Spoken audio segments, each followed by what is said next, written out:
YouTube fam bam, what is crack lacking?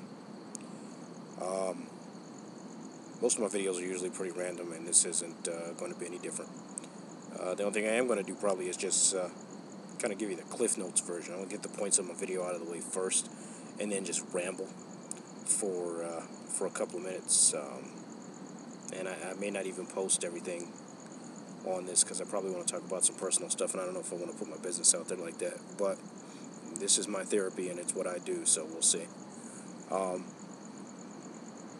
First off, point number one. And this basically, what happened in this video is just some stuff that went on this week.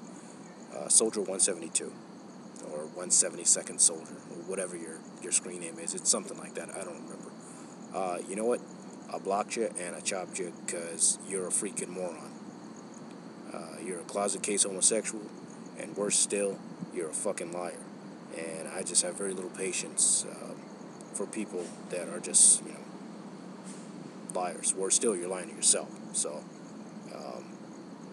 I used to be in the insurance business, and when things of great statistical odds happen, we had a phrase for it. It was called AOG. It was act of God, because the odds of it actually happening were, it pretty much would take divine intervention. So you showing up on transgenders, cross-dressers, pages, transsexuals, whatever, you're not stumbling onto them, okay? That said, I'm done. I got nothing else to say about that. The other point is that if you have someone in your life, be it a family member, a coworker, your next door neighbor, that you are not getting along with, let me just advise you to bury the hatchet, because you may not get another chance to. And I know it's rather cliche-ish, but it's really, really true. Tomorrow's not promised, and there's no point in you or whoever that individual that you have an issue with to walk around with that kind of stress on you because you can't get along, because you can't bury the hatchet, because he said, she said, you did, he did, whatever. And so just bury the hatchet. You'll feel a lot better. I tried to convince my ex for years to bury the hatchet with her father, and she did not. And it just, it was like a cancer. It just sort of ate her up inside, and she became a different person. I think she would have been a better person if she had found a way to forgive and forget. With that being said, that's pretty much all I wanted to say tonight. Now I'm going to ramble for the next 5 minutes, so if you want to go ahead and cut the video off, be my guest. The reason I was talking about burying the hatchet was because of the fact that my mom's pretty much been in the hospital for like the last week or so. And while, I don't know too many people that have perfect relationships with their parents, I think it's pretty safe to say that mine with my own parents, both my mother and my father, was strained. My own father, I didn't, he passed a couple of years ago from cirrhosis of the liver. He basically drank himself to death. And I had not spoken to him in, I don't know, probably 6 years, going on 7 years. I had not seen him in over 12, 13 years. And while I don't always, I don't think maybe, I probably could have done more to improve the relationship with my father. The one thing I do regret is that I used to always say that I'm going to sit down and talk to him and find out, where his head's at. Why is our relationship so bad that I couldn't call him for 6 years, or that I couldn't, go see him. And granted, we were both adults, and relationships are two-way streets, and he could have picked up the phone and called me just as easily. But after the funeral, His new wife, my stepmom, she told me that, basically he would come home from work every day and go into the basement and just drink out of depression. He drank himself to death because I would not call him. The relationship with my sister was also a bit strained, but not like mine. I think we were probably estranged. And he would just drink himself to death. And so, she would tell me things like, he would sit by the phone on Father's Day waiting for me to call him. When in reality, honesty, I wasn't even thinking about him.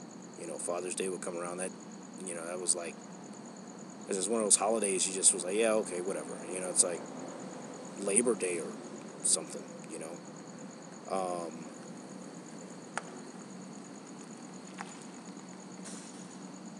but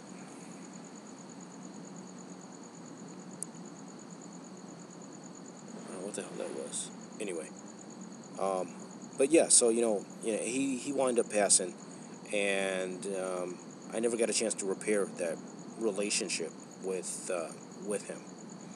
Um, and it's like I said, he would come home every day and just drink himself, into a stupor. And it wasn't like he was, a bum or whatever. I mean, he had a great job. He was a federal employee.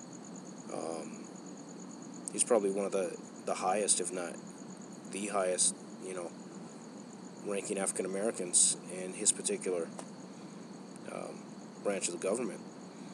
And I've lived all over the country. I would go places, and I've gone in IRS offices to take care of matters of my own, and people will see my name and they'll put two and two together. They're like, your dad is, and more people knew my dad than I probably did,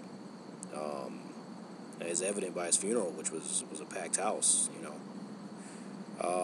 But that brings me to my mom. And so while my relationship wasn't all that great with my mom, it was a lot better than with my dad. And I was just determined now not to let her go by the wayside the way I let my relationship with my dad go by the wayside. Um, because, tomorrow's not promised. And we all have character flaws. We all have faults. I've got them. My parents got them. Like they say, you can't choose, your parents. You can choose your friends, but not your parents. And so you just sort of have to put up with and deal with those faults and those flaws. And so that's something that I now have to find a way to do, is repair the relationship with my mother, um, lest she also be taken, and that's something else you know, on my chest. Um, for the most part, you know, I get along with my sister. I mean, that's not an issue. It's just me and her. Um, but for whatever reason, our parents, we just had horrible relationships with them, and hopefully I can repair that. I really do, because I don't talk to any of my other family at all. I haven't seen my family in a very long time, either side, my mother's or my father's. I pretty much only talked to my sister and my mom when it was necessary. That's it. And so, for all intent and purposes, it was just us three. And I as I get older, I just learn life's too short, man. It is. Life is just too short to walk around with excess stress, pain, grief, whatever. The past, um, baggage will kill you. You know, walking around with baggage, be it emotional, psychological, physical, it can kill you. It can just break you down and make you a different person. And that's not who I want to be. So,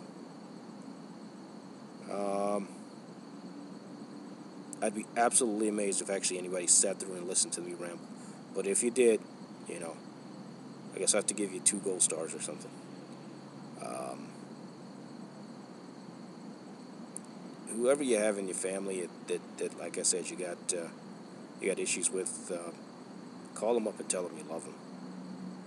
Even if you got to force it out of your mouth, you'll feel better. I guarantee it.